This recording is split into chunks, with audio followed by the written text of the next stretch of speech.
Hi, this is Jonathan Gallimore from Health Assessment. So I am talking about the Transcultural Assignment for NS 209. The main topic that we're talking about is culture. And as we know, culture is what shapes and defines society. Um, thus making culture thus making us different from each other because of our different cultures. So for example, a good way of culture understanding what culture is like when someone um, the way they grow up or the way they experience life in general. Everyone has their own individual culture, and then you'll also have your own collective culture as well that you learn from your family. I mean, the first teachers that we have in life is usually our parents. They're the ones that kind of help mold us into what we are going to be. And then after that, secondary, it would be like school and friends and the environment itself.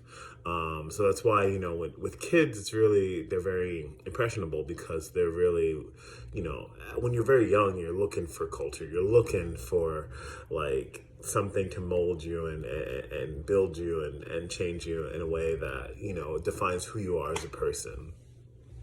Culture is more than just, your race or your ethnicity. It's just your overall of how you become who you are as a person. And yeah, so also culture includes human behavior, its traditions, and its behavior that influences beliefs and behaviors of a particular group of people as well. So, for example, in a lot of Latin cultures are based off of, and even if Black American culture based off of Christianity, and for example, Mexicans. I've traveled to Mexico many, many times, so and I've actually lived there too. And a lot of Mexicans are Catholic, and it's very, and that is a cultural thing that you would expect a lot of Mexicans to be. Um, but it doesn't 100% defy who you are as a person. It's just something that helps people understand who you are. So, with that said, culture is a big thing, especially for nursing. So, one of the things that we have to do is, as nurses, is we have to be aware of a patient's different culture, and so this awareness is really understanding different people's culture. For example, looking at certain types of cultures that don't eat fish, or certain or like Jehovah Witnesses, right? This is an example. They do not receive blood transfusions. They don't really take blood from other people. So and that's a cultural thing. So as a nurse, if you have a patient who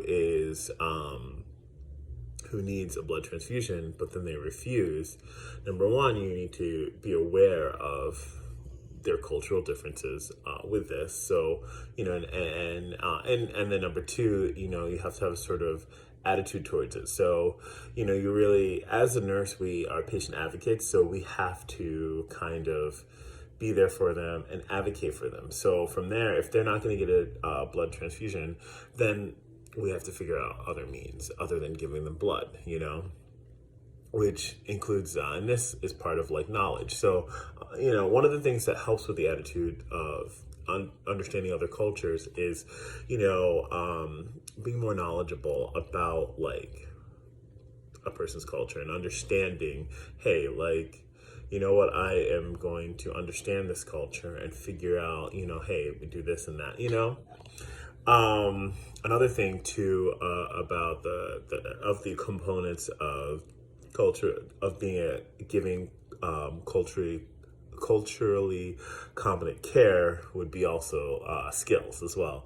So you should be able to adjust your skill set to the different type of culture you have. So for example, if you have a patient who does not want to look you in the eye, and that's just a cultural thing, then you don't stare at them. You as you're taking your vital signs or as you're doing whatever you're doing, you adjust to their cultural needs, and as a nurse, we always want to make sure that our patients are doing okay, offer that therapeutic communication and everything like that. So I think it's extremely important for nurses to, have awareness of different people's culture, to have a certain attitude about different patients' cultures, for sure. And with that attitude, it will benefit you if you increase your knowledge of that person's culture.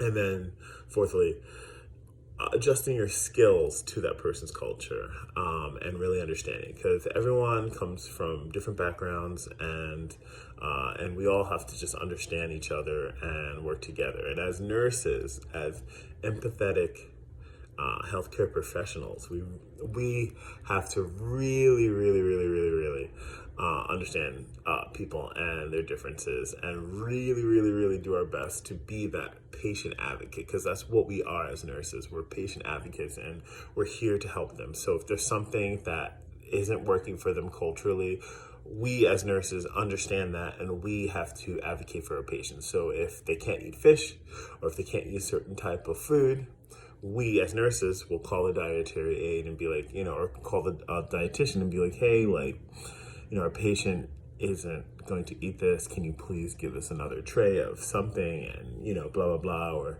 and really understand, hey, they can't eat this, but they can eat this, and stuff like that. So, and that's it. And I think the most important thing is, we have to really understand culture in order to give culturally competent care to our patients. And I think that's one of the biggest things in nursing that we have to do.